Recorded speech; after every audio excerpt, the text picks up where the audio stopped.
हाग्रामा महिलारि बिथाङा थांनाय 17 बोसोराव जिखिनि रायजो राजानि खामानि मावनांगौमोन बेखौ नांगौ बायदि मावनो हायैया जोंनि थाखाय जथेस्थ खहा जादों आरो जोङो मार्च दानाव बिथांनि 17 बोसोर खामानि मावनाय जोंनि 4 बोसोर जालांबाय कमप्लिट खामानि मावनाय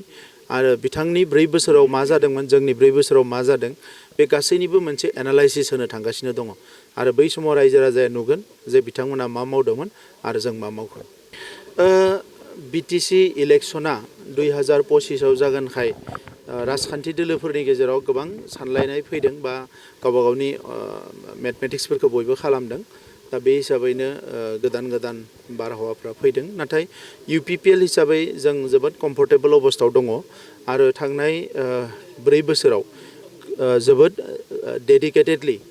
आरो सिनसियारलि रायजो राजाफोरनो जिखिनि अननाय होनांगो मान होनांगो आरो खामानि मावनांगो बेखौ मावबोदोंखाय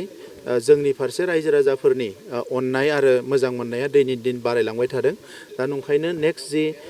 इलेक्शन जागोन बे इलेक्शनाव UPPL हान्जाया एबसुलुट मेजरिटि लानानै सरकार दानो हागोन बियो रोखा जानानै दङ बेराफारसेथिं जों नुबाय थादों दायो बारग' NDP इउनाइटेड फरामा दायो मोनसे राजखान्थि खुलिनो थाखाय बिथांमोना सोलो खालामदों बे बिथांमोननि बाथ्रा गावसोरबा मा एजेन्डा लादों बे बिथांमोननि बाथ्रा बेखौ आंथ' बुंनो हाला किन्तु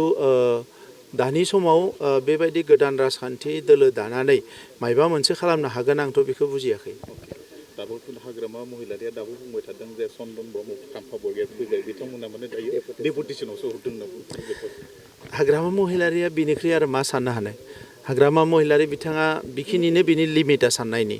दा बेखिनिनिख्रुइ आरो बारा हाग्रामा महिलारि बिथाङा साननो हागोन होननानै आं साना आरो बिनिखायनोथ' दिनै रायजो राजाफ्रा सोलायदों रायजो राजाल' सोलायदों बे नङा बिथांनि दोलोनि मानसिफ्राबो बिथांखौ नागारनानै बिथांनि दोलोखौ नागार थांनो गोनां जादों दा नंखायनो हाग्रामा महिलारि बिथाङा थांनाय 17 बोसोराव जिखिनि रायजो राजानि खामानि मावनांगौमोन बेखौ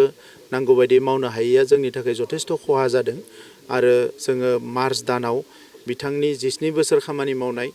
जोंनि 4 बोसोर जालांबाय कमप्लिट खामानि मावनाय आरो बिथांनि 4 बोसोराव मा जादोंमोन जोंनि 4 बोसोराव मा जादों बे गासैनिबो मोनसे एनालाइसिस होनो थांगासिनो दङ आरो बै समाव रायजो राजाया नुगोन जे बिथांमोना मा मावदोंमोन आरो जों मा मावगोन नोंथांमोननि लोगो हान्जा BJP बुंदों बिथांमोना मोनसे माने जारिमिन सोरजिनो थांगासिनो दं होननानै बुंदों बिथांमोननि आखायाव फैगोन होनना बुंदों आं बुजियाखै बिथांमोना मा जारिमिन सोरजिनो थांदों जारिमिनाथ' सानफ्रोमबो जायो मुलुगाव गोदान खामानिया सानफ्रोमबो जारिमिनानो जायो दा माबायदि जारिमिन सोरजिनो थांदों बेखौ आं बुजियाखै थेंक इउ